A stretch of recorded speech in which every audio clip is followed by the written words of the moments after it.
지난주 말씀은 최고의 제사였습니다.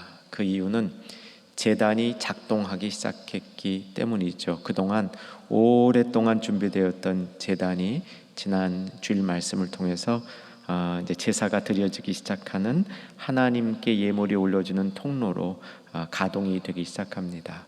그러기 위해서 꼭 필요했던 대제사장이 세워지는 것이었습니다. 대제사장은 참 존귀하고 멋진, 그렇지만 복잡하고 엄격하게 진행되어야 되는 제사를 수행하여야 하는 특별한 임무를 가지고 준비된 하나님의 사람들이었습니다. 지난주 말씀 마지막 부분 기억하시기를 원하는데, 아론이 처음으로 회막에 들어갔다가 거기서 하나님의 영광을 보고 나와서 백성들을 축복하죠. 백성들을 축복할 때 생명의 불이 아마 지성소로부터 나온 것으로 추정이 되는데, 번제단까지 내성소를 통과하여 나와서 번제단이 불을 탁 거기 붙이는 거죠. 모든 백성들이 그 광경에 놀라서 엎드러지고 여호와를 찬양하는 장면, 거기서 그 불은 꺼뜨려서는 안 된다, 이런 교훈이 마지막이었습니다. 사랑하는 여러분, 지난 한 주간 동안 여러분 심령의 그 불을 혹 꺼뜨리시진 않았나요? 거의 꺼져가는 상태에서 또 주일을 맞이하신 것은 아닌가요? 오늘 다시 한번 그 불이 우리 가운데 잘 피어오르기를 주 안에서 소망합니다. 지난주에 못 다룬 부분이 있습니다. 제사장을 준비시키는데 7일 동안 똑같은 제사, 속죄제, 번제, 화목제 똑같이 반복해서 제사를 드리면서 매일매일 조금 더 깊게 주님을 위하여 준비되어지는 과정 겪었다 말씀드렸고요. 그 다음에 제물로부터 피를 받아서 세 군데를 상징적으로 닦아냈습니다. 어디였죠? 오른쪽 귓불이, 오른쪽 엄지손가락, 오른쪽 엄지발가락, 여기를 이제 상징적으로 닦아냈습니다. 관유로 또 몸도 씻었습니다. 그런데 이건 못지않게 준비되어져야 될 가장 중요한 것이 대제사장의 입을 옷이었습니다. 이것은 이때 처음으로 준비된 것이 아니고 이미 출애굽기 28장에 보면 대제사장의 옷을 어떻게 준비하라라는 이 계시가 상세하게 나와 있습니다. 출애굽기 28장 내내 그 계시가 있고요, 39장에도 대제사장의 옷에 관한 계시가 있고, 오늘 본문에서는 그렇게 준비된 대제사장의 옷에 대해서 에센스만 7절, 8절에서 이제 9절까지 포함해서 설명해 주고 있는 것입니다. 대제사장의 옷은 한마디로 말하면 화려합니다. 반면으로 제사장의 옷은 단순하고 겸손합니다. 우선 사진 보겠습니다. 뒤에 하얀 옷으로 이렇게 덮여져 있는 분이 제사장 옷을 입은 사람이고요, 앞은 조금 더 멋있죠. 대제사장의 옷을 입은 겁니다. 제사장의 옷과 대제사장의 옷을 비교해 보면 제사장들은 속옷만 입었다, 그렇게 보시면 됩니다. 하얀 게 속옷이고요, 그 위에 푸른색 옷이 겉옷입니다. 여러분이 눈여겨봐야 될 것은 겉옷 위에 이 앞치마 같은 것이 붙어져 있는데, 이것을 에봇, 아마 들어보셨을 겁니다. 에봇이라는 대제사장 옷의 일부이고요, 그 에봇 앞에, 에봇 가슴 쪽에 흉패가 붙어 있습니다. 이것이 오늘 저와 여러분이 살펴봐야 될 가장 중요한 부분입니다. 대제사장의 옷은 이렇게 네 부분으로 되어 있다 보시면 되는 겁니다. 속옷, 겉옷, 에봇, 흉패. 나머지 관을 쓰게 되고요, 띠도 들게 되고 여러 가지 장식품을 다루게 되는데, 그런 것들은 번외로 보시면 좋을 것 같습니다. 대제사장의 옷은 무엇을 보여주는가? 이 옷은 이 첫째는 구별을 뜻하죠. 이런 특별한 옷을 입을 때 우리들은 다른 사람과 구별이 됩니다. 우리 예배도 보시면 이 강대상에 올라와 있는 저와 사회하시는 목사님과 기도하시는 장로님이 가운을 입죠. 우리 찬양대도 가운을 입습니다. 일반 성도들과 구별되어진 모습을 보여주기 위한 거죠. 세상에도 이런 옷들이 있습니다. 경찰, 군인들이 입는 제복 그렇죠? 예식을 위해서 신랑 신부가 입는 옷도 구별이 되는 겁니다.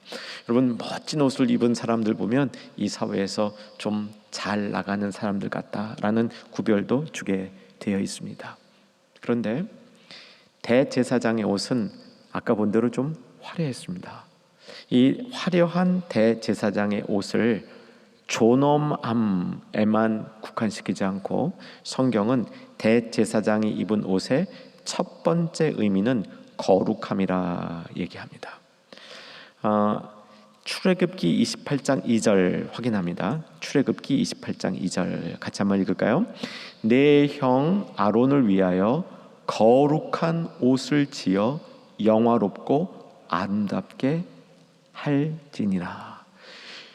거룩한 옷이라고 얘기합니다. 그 거룩한 옷이 영화롭고 아름답다고 얘기를 합니다.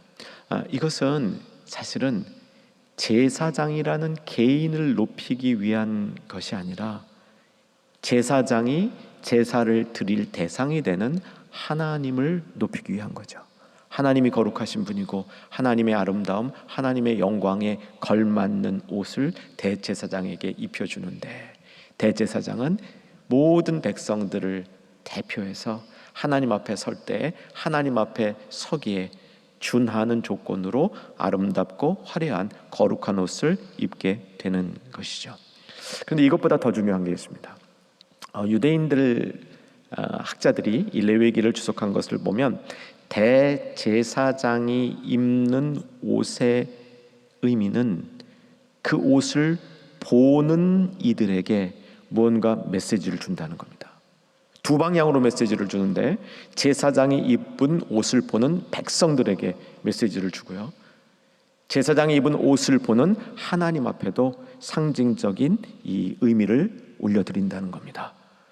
첫 번째, 어떤 뜻을 백성들에게 기억나게 할 것인가? 성막을 기억나게 한다는 겁니다. 하나님의 임재, 하나님이 계신 곳, 하나님 앞에 나아가는 하나님의 그 존재하시는 구조를 이 대제사장의 옷이 표현해낸다라고 얘기하는 거죠. 구체적인 설명은 오늘 하지 않도록 하겠습니다. 아까 보셨죠? 대제사장의 옷의 4단계: 속옷, 겉옷, 에봇, 흉패. 보셨죠? 다른 사진으로 한 번 더 보도록 하겠습니다. 이것은 이제 각 부분의 이름까지 적혀져 있는 부분들인데요. 아까 느낌하고 조금 다르죠. 그러나 밑에 흰색이 속옷, 파란색이 겉옷, 위에 에봇, 에봇 위에 흉패, 이렇게 보시면 됩니다. 흉패를 집중해 보려고 합니다. 다음 사진 보시면 흉패만 집중적으로 보이죠. 이 흉패는 25cm 가로 세로 정사각형, 그게 흉패인데 에봇 위에 붙어 있습니다. 이 흉패의 중요한 부분은 3개씩 옆으로 3개, 밑으로 4줄 되어 있는 보석입니다. 총 몇 개입니까? 12개죠. 12개의 보석은 무엇을 상징하겠습니까? 이스라엘의 12지파를 상징하는 겁니다. 이스라엘의 12지파가 보석의 모양으로 흉패에 걸려 있다. 이 그림을 잘 그려두셔야 됩니다. 이스라엘의 지파가 대제사장의 흉패의 보석 모양으로 걸려 있는 것을 보면서 그 제사에 참여하는 이스라엘 백성들은 내가 저기 있구나, 이걸 발견하는 겁니다. 내 지파가 저기 있구나라고 발견하는 겁니다. 만약에 내가 유다 지파라면 유다 지파 보석이 저기 있구나, 저게 나구나, 내가 이제 하나님 앞에 나아가는 거구나 라는 자기의 소속과 자신이 하나님 앞에 나아가는 기쁨을 대제사장이 갖고 있는 흉패의 보석을 통해서 확인하게 된다라는 사실이죠. 근데 이게 가슴에 달려 있습니다. 저는 이 부분도 참 의미가 있다고. 배에다 안 하고 가슴에다 했을까? 가슴에 있다는 거죠. 하나님의 백성들은 하나님의 가슴 속에 기억되어져 있다, 그런 뜻입니다. 아마 하나님께서 당신의 백성들을 가슴으로 낳은 자식, 그렇게 소중하다라고 말씀하시고 표현하는 것 같습니다. 이스라엘 백성들은 자기가 보석처럼 대제사장의 흉패에 달려있는 모습, 이 모습으로 대제사장이 이제 성소에 들어가는 것을 보았는데, 또 다른 측면에서 의미를 보겠습니다. 출애굽기 28장 29절, 출애굽기 28장 29절 자막으로 보겠습니다. 읽습니다. 아론이 성소에 들어갈 때에는 이스라엘 아들들의 이름을 기록한 이 판결 흉패를 가슴에 붙여 여호와 앞에 영원한 기념을 삼을 것이니라. 사실은 백성들에게 저 보석이 내 족속이야, 내가 저기에 포함되어 있어, 이런 메시지를 주는 것은 가장 우선적인 의미가 아니라는 겁니다. 더 우선적인 의미는 뭐냐면 하나님 앞에 하나님의 백성을 기억하도록 하라는 거예요. 하나님이 다 기억하고 계시겠죠. 그런데 대제사장은 제가 12지파 하나님의 백성들을 대표해서 감히 주님 앞에 이들과 함께 나아갑니다 라는 것을 보여준다는 것이죠.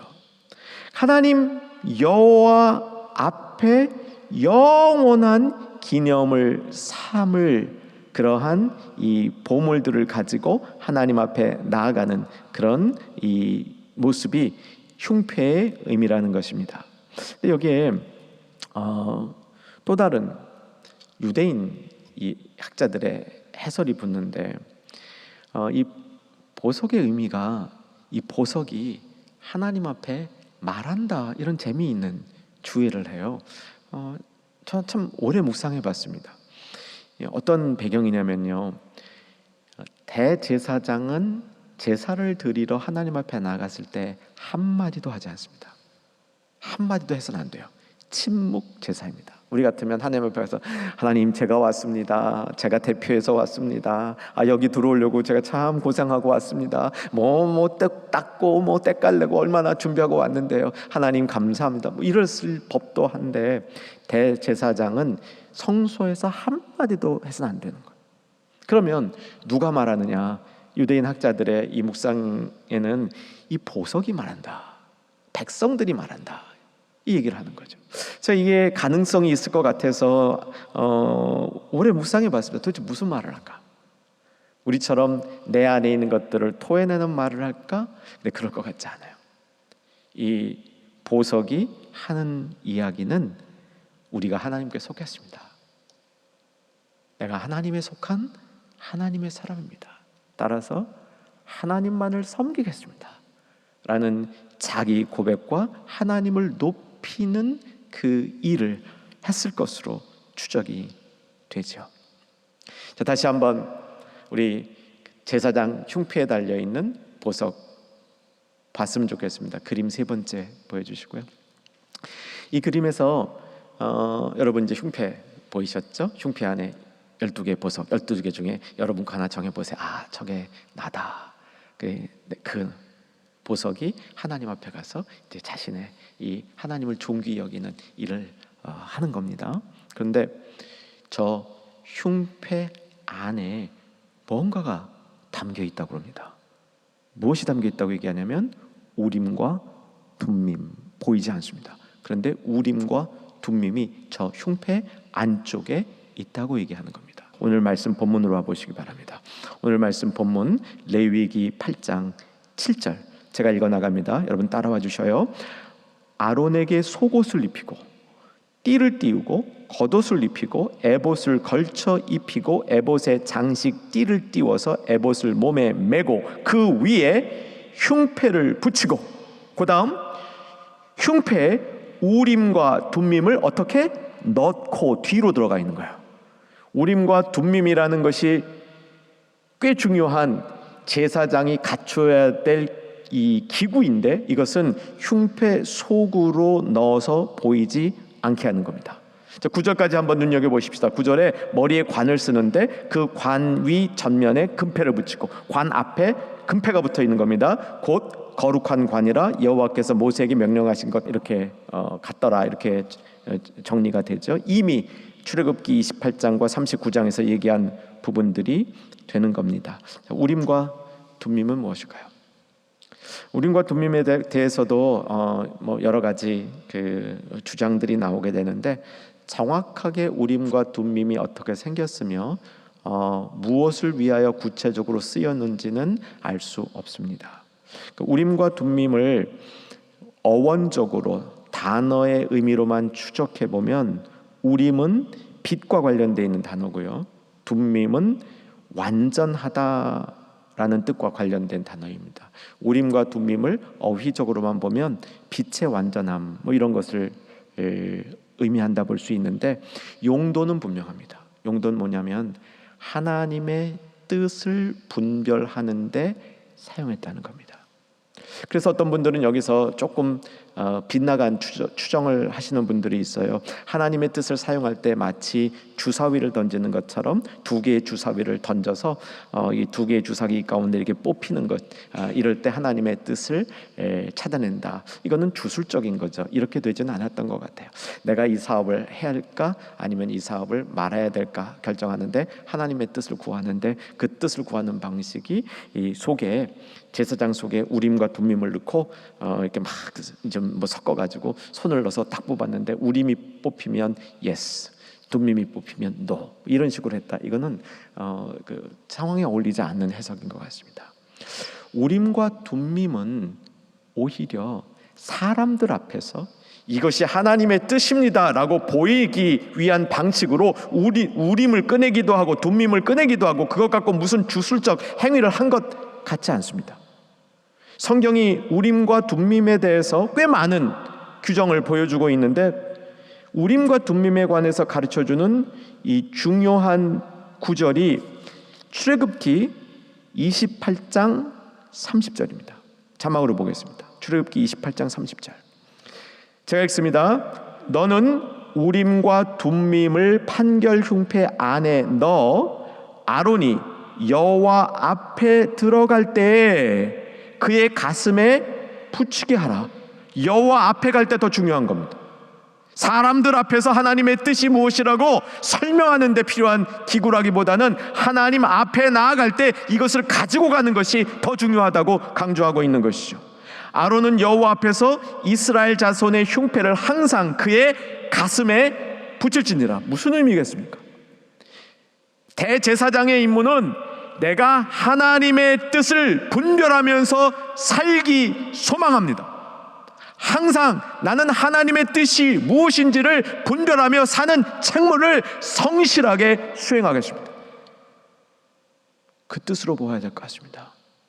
그래서 하나님의 뜻을 분별하는 그 갈망을 가지고 하나님 앞에 나가고, 하나님 앞에 서서 그 뜻을 받아가지고 다시 사람들 앞에 나오는, 그러할 때 사용되는 기구가 우림과 둠밈이다. 이렇게 볼 수 있겠습니다.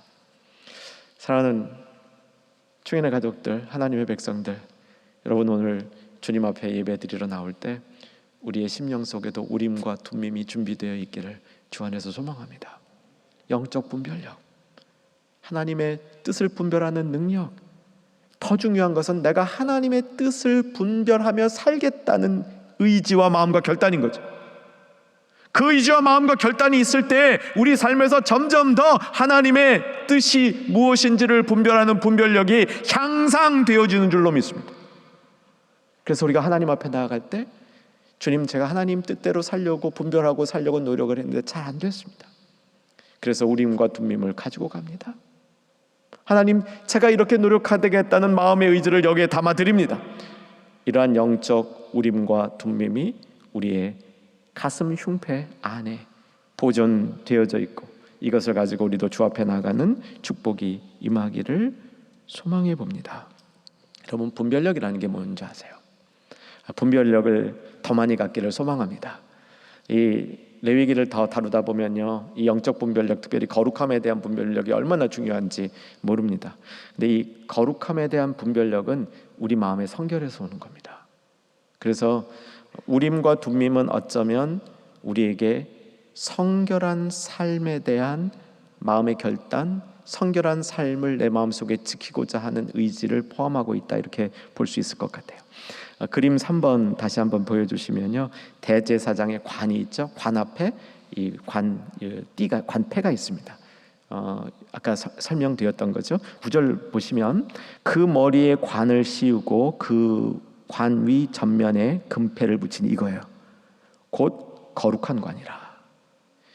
출애굽기 28장 36절에 이 관에 쓰여져 있는 글씨가 정확하게 설명이 되어 있는데, 거룩한 관이라고 쓰여지지 않아요. 뭐라고 쓰여져 있냐면 여호와께 성결. 출애굽기 28장 36절 여호와께 성결. 그러니까 저 안에 쓰여 있는 글자는 여호와께 성결. 그게 써 있기 때문에 저 관이 거룩한 관이라는 겁니다. 사랑하는 여러분, 우림과 둠밈이 우리에게 요구하는 분별력은 결국 하나님 앞에 어떻게 더 성결할 수 있을까? 어떻게 하나님의 성격을 이 땅에 유지하면서 이 땅에서 이루며 살 수 있을까? 그것을 우리에게 인도해 주는 것이 우림과 둠밈의 역할이다. 이렇게 볼 수 있겠죠. 흉패에 담겨 있는 기물들의 상징이라고 볼 수 있겠습니다. 자, 이제 우리에게 꼭 필요한 질문을 하나 던져봤으면 합니다. 구약 시대 때 대제사장은 화려한 옷을 입었고 제사장은 이 평범한 옷을 입었습니다. 아주 단순한 옷을 입었습니다. 여러분, 둘 중 어떤 옷을 입고 싶은가요? 대제사장 옷을 입고 싶으십니까? 아니면 아주 하얗고 단순하고 순결한 일반 제사장 옷을 입고 싶으신가요? 제가 드리려는 이 질문의 핵심은 뭐냐면, 오늘 이렇게 우리에게 멋지게 던져진 대제사장의 옷을 과연 나도 입고 싶은 마음의 열망이 있어야 하는데, 그 열망이 우리가 있는지, 어떻게 그 열망을 갖는지 이제부터 말씀 전하고 싶어서 그렇습니다. 황제의 옷을 한번 상상해 보시기 바랍니다. 황제요. 제가 잠시 검색해 보니까 황제 옷 중에 제일 화려한 것 중에 하나가 구룡포래입니다. 용이 9마리 이렇게 그려 있는 구룡포래인데, 이거 주로 중국 황제들이 입었다 그러고 우리나라 황제는 입었던 기록이 많이 나오진 않습니다. 여러분, 이렇게 그 황제 옷과 같이 화려한 옷 박물관 가서 보실 수 있겠죠. 그거 딱 보면 여러분 어떠세요? 저거 한번 입어보고 싶다라는 마음이 드십니까? 저는 아닙니다. 저는 그 입는 게 좀 부담스럽기도 하고요, 뭔가 거추장스럽기도 해요. 저거 입으면 그렇게 멋있을 것 같지 않아요. 그래서 혹 우리가 오늘 대제사장의 옷을 이야기했지만 저 옷이 나하고는 상관없는 옷이다 이렇게 생각하는 성도님들이 있다면 그렇지 않다는 말씀을 꼭 전하고 싶습니다. 이 대제사장의 옷을 우리가 이 시대에 입는 것은 어쩌면 일종의 매우 특이한 옷인데, 저 옷을 딱 입으면 내가 평소보다 10배는 더 멋있어 보여. 그럼 여러분 한번 입어보고 싶겠습니까? 그냥 에이 그래도 아니야 그러시겠습니까? 아마 자매님들은 다수가 입어보고 싶으실 것 같아요. 형제님들도 큰 예외 아닐 것 같습니다. 한번 딱 입으면요, 그 입는 자체가 지금 나보다 한 10배는 멋있어 보여. 한번 입어볼만 하고 싶지 않으세요? 그런 옷이라고 보면 됩니다. 여러분, 주 안에서 예수를 믿은 성도들은 제사장인 줄로 믿으시기 바랍니다. 아멘이 되셔야 되는 겁니다. 예수 믿는 사람들은 제사장인데 보통 제사장이 아닙니다. 어떤 제사장인지 설명을 드리려고 그래요. 이스라엘 백성을 하나님이 애굽에서 불러내실 때, 이집트의 종살이에서 불러내실 때 이스라엘 백성의 정체성을 말씀해 주시는데, 그러니까 레위기가 쓰여지기 전에, 레위기에 오늘 본문이 나오기 전에 출애굽기 19장에서 이스라엘 백성이 시내산에 도착했을 때 그들을 향하여 여호와께서 뭐라고 얘기하냐면 너희가 제사장 나라다 라고 얘기합니다. 확인합니다. 출애굽기 19장 6절 자막 봅니다. 읽겠습니다. 너희가 내게 대하여 제사장 나라가 되어 거룩한 백성이 되리라. 너는 이 말을 이스라엘 자손에게 전할지니라. 너는 모세입니다. 모세를 통해 전달하고 있는 겁니다. 제사장 나라, 거룩한 백성. 그러니까 이스라엘 백성 전체가 다 제사장 나라. 무슨 뜻입니까? 예수를 믿는 사람은 다 제사장이라는 겁니다. 제사장이 하는 일이 뭐라고요? 하나님 앞에 예물을 드리는 겁니다. 예물을 정확한 방법으로 드리는 겁니다. 하나님 마음에 쏙 맞게 예물을 드리는 겁니다. 규정만 알고 있어서 되는 건 아니고요, 그 규정에 담긴 하나님의 마음이 무엇인지도 알아서 하나님 마음에 쏙 맞는 예배를 드리는 사람이 제사장. 저와 여러분이 제사장이 되셔야만 하는 줄로 믿습니다. 그런데 예수님 안에서는요, 보통 제사장이 아니라 어떤 제사장이요? 왕 같은 제사장이라고 얘기하는 거죠. 예수님은 아론과 비교할 수 없는 권능과 온전한 대제사장의 직분을 수행하셨습니다. 그래서 예수님이 대제사장이기 때문에 예수를 믿는 우리들, 예수 안에 있는 우리들은 구약의 대제사장과 같은 그러한 사명을 감당하고 있는데, 이름은 대제사장이라고 그러지 않고 왕 같은 제사장이다, 이렇게 신약성경이 선포하죠. 확인합니다. 베드로전서 2장 9절. 출애굽기 19장에서 이렇게 발전 인용된 부분입니다. 그러나 너희는 택하신 족속이요, 다음 여러분 읽습니다. 왕 같은 제사장들이요, 거룩한 나라요, 그의 소유가 된 백성이니. 여기까지 왕 같은 제사장이라 얘기하는 거죠. 한번 따라 합시다. 나는 왕 같은 제사장이다. 한 번 더. 나는 왕 같은 제사장이다. 마음속에 잘 담아두시기를 소망합니다. 이 시대를 우리가 왕 같은 제사장으로 산다는 것은 우리가 있는 자리가 하나님의 통치를 받는 자리가 됩니다. 우리가 있는 자리가 세상으로부터 오염되지 않도록 지키는 자리가 되어야 됩니다. 세상으로부터 오염된 부분들을 닦아낼 수 있는 사람이 되어야 되는 것이죠. 무엇보다 무엇을 하나님이 기뻐 받으시는지를 잘 알고 있는 사람이 왕 같은 제사장, 어마어마한 축복이 되는 겁니다. 구약시대 때 대제사장이 입은 옷은 꼭 대제사장만을 위하여 입는 옷은 아니라 그랬습니다. 그의 개인적인 존귀와 위엄만을 드러내려는 것이 아니고, 대제사장의 옷을 통해서 하나님과 하나님의 백성을 결속시키려는 그런 노력, 그런 역할이 옷 속에 담겨 있다 말씀드렸습니다. 특별히 여러 상징 중 오늘은 흉패의 상징에 대해서 집중해 보았습니다. 왕 같은 제사장인 우리가 입어야 될 영적인 대제사장의 옷은 어떤 것일까요? 구약시대 때 대제사장의 옷은 두 가지로 그 의미를 이미 축약해 보았습니다. 하나는 거룩한 옷이다, 성결을 위한 옷이다. 두 번째는 기억나게 하는 옷이다. 흉패의 보석에 각 족속의 이름을 담아 그 족속들이 흉패의 보석을 보는 순간, 아, 내가 하나님의 가슴 속에 있구나. 대제사장이 그것을 가슴에 붙이고 여호와 앞에 나갈 때 여호와께서 보면서, 그래, 이스라엘 백성은 내가 보석처럼 아끼는 내가 가슴으로 낳은 나의 자녀들이구나. 이렇게 영적인 결속을 이루는 것이 대제사장의 옷이라 말씀드렸습니다. 그렇다면 우리도 왕 같은 제사장으로 그러한 영적인 옷을 입는 저와 여러분이 되어야 될 줄로 믿습니다. 오늘 예배하러 오신 분들, 웬만하면 옷 갈아입고 나가시기를 주 안에서 소망합니다. 내가 입고 왔던 이 옷, 영적으로 보면 굉장히 더러운 옷일 가능성이 있습니다. 이 옷을 벗어버리고 하나님께서 입혀주시는 왕 같은 제사장에 걸맞는 그 사역을 감당하기에 부족함이 없는 그 옷을 입고 다시 우리가 사는, 주의 일을 감당해야 될, 제사장 직무를 감당해야 될 세상으로 나가는 저와 여러분이 되기를 소망합니다. 왕 같은 제사장이 영적으로 입을 옷은 그러기 때문에 회복의 옷이죠. 더러운 것을 벗어버리고 깨끗하고 아름다운 옷을 입을 수 있게 되는 것이죠. 구약성경 스가랴 3장에 보면 갑자기 문맥에 좀 잘 어울리지 않게 대제사장 여호수아가 등장합니다. 모세 후계자 여호수아가 아니고 대제사장 여호수아죠. 당시에 대제사장이었습니다. 이 여호수아가, 스가랴가 영적 눈으로 보는데 여호와 앞에서 사탄과 천사들 앞에서 이렇게 막 심판을 받는 거예요. 사탄이 대제사장을 막 고소하는 겁니다.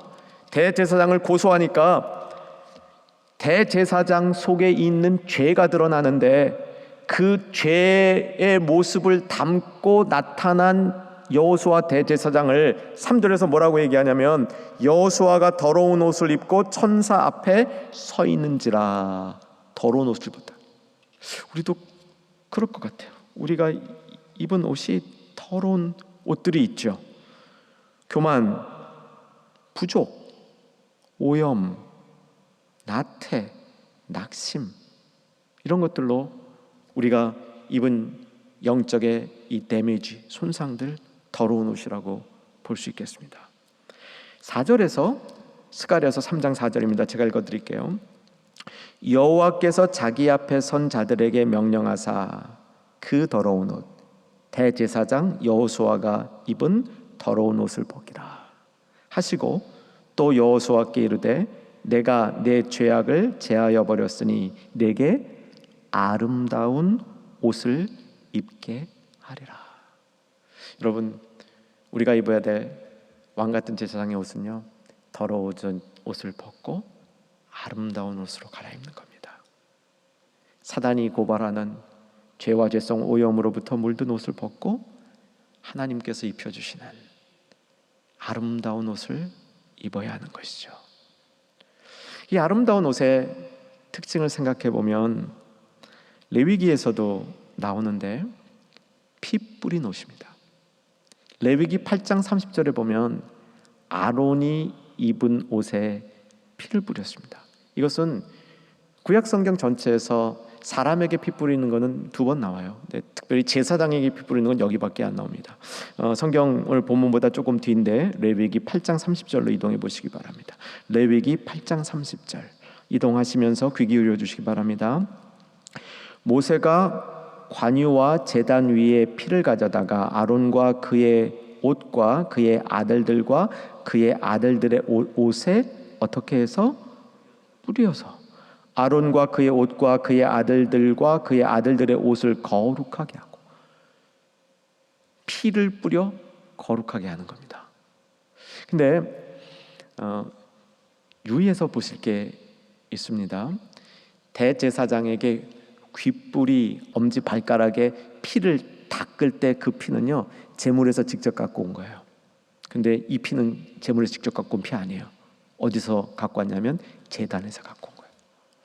훨씬 더 정화의 힘이 강한 겁니다. 제단 위에 들여뒀던 제단은 강력한 정화의 힘이 있다. 출애굽기 29장에 나오는 거예요. 그 제단에 들여졌던 피를 가지고 뿌린 거예요. 역시 정화와 정결을 얘기하는 겁니다.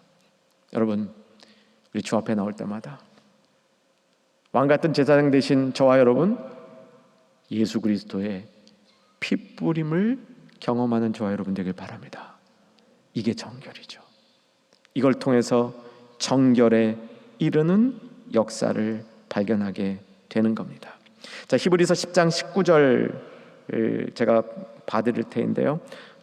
여러분도 가능하시면 따라오셔도 좋습니다. 히브리서 10장 19절 20절을 제가 읽고 21절 22절은 같이 보겠습니다. 그러므로 형제들아 우리가 예수의 피를 힘입어 성소에 들어갈 담력을 얻었나니. 아름다운 강력한 메시지죠. 예수의 피를 힘입어 성소에 들어갈 담력을 얻었나니. 아멘. 20절 그 길은 우리를 위하여 휘장 가운데로 열어놓으신 새로운 살 길이요 휘장은 곧 그의 육체니라. 자, 21절하고 22절은 같이 봤으면 좋겠습니다. 자막도 올려주시고요. 자막으로 보시던 말씀 읽으시던 같이 한번 21절 22절 읽습니다. 또 하나님의 집 다스리시는 큰 제사장이 계심에 우리가 마음의 뿌림을 받아 악한 양심으로부터 벗어나고 몸은 맑은 물로 씻음을 받았으니 참 마음과 온전한 믿음으로 하나님께 나아가자. 이게 그 예수의 피뿌림에 우리에게 주는 영적 의미가 되는 겁니다. 뭐요?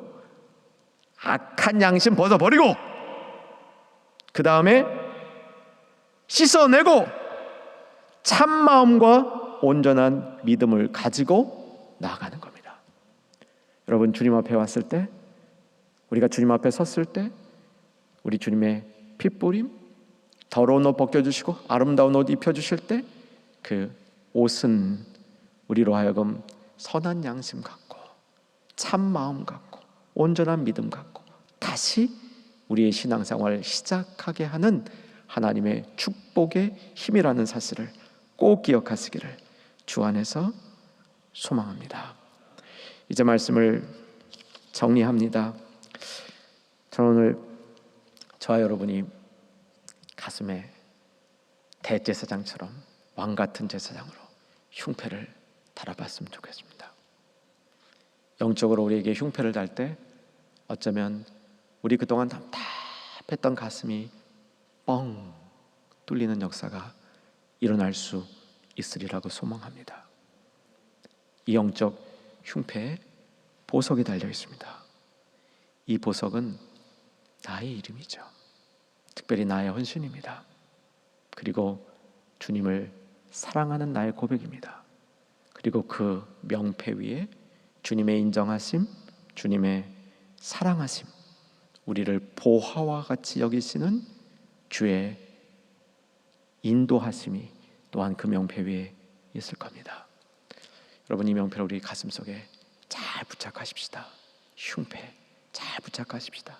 그리고 하나님 나라의 보화를 가지고 다시 세상으로 나가서 거기에 하나님의 뜻을 전파하고 세상에 하나님을 볼 수 있게 하는 제사장의 사명을 잘 감당하는 우리 모두가 되기를 주의 이름으로 축원합니다.